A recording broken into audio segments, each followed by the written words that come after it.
This is the VOA Special English Economics Report. Many banks are still not lending. They worry that they will not have enough capital to cover losses. But the situation denies many businesses the credit they need to operate and further slows a struggling economy. In the United States, the government has so far provided almost $150 billion to banks, mainly through buying shares.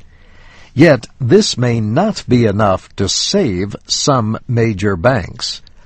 By some estimates, banks have at least $1 trillion in losses that they have not yet reported.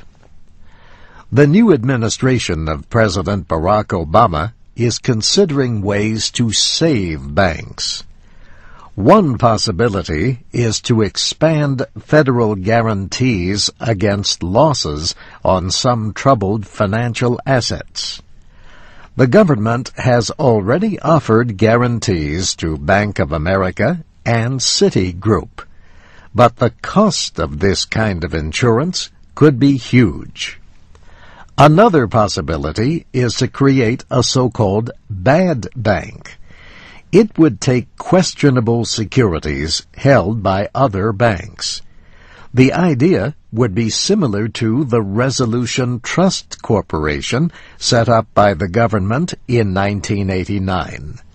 It was formed to sell assets from failed savings and loan banks.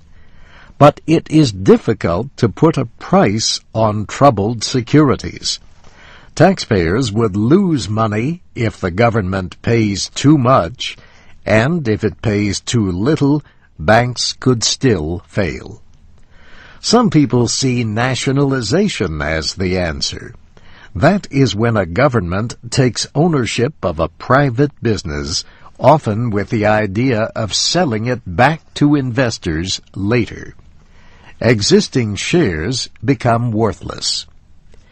In the early 1990s, Sweden nationalized some banks and later sold their troubled assets, recovering some costs.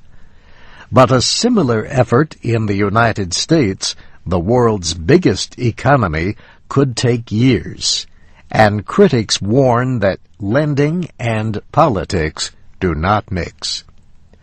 Coming up with a plan to fix the banks and the financial system is now the job for Tim Geithner. The Senate confirmed him this week to replace Henry Paulson as Treasury Secretary. Tim Geithner's last job was head of the New York Federal Reserve Bank.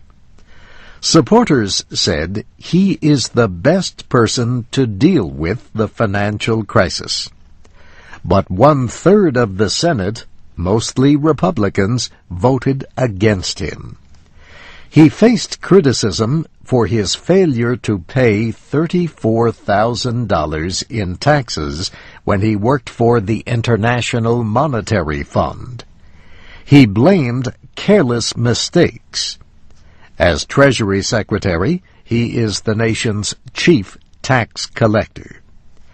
And that's the VOA Special English Economics Report, written by Mario Ritter. I'm Steve Ember.